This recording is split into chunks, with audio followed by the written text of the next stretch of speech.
Today we'll talk about how to fix or how to solve the problem of CoinMarketCap. You will go to the window of settings.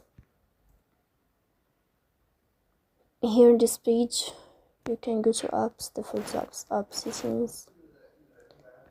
On above you can search about CoinMarketCap and you can click here.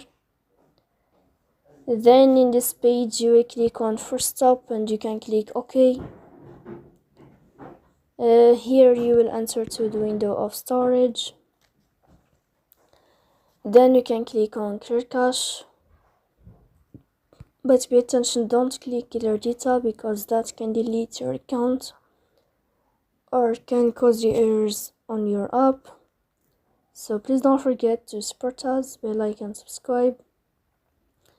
See you next time in another video, and thank you for your attention and your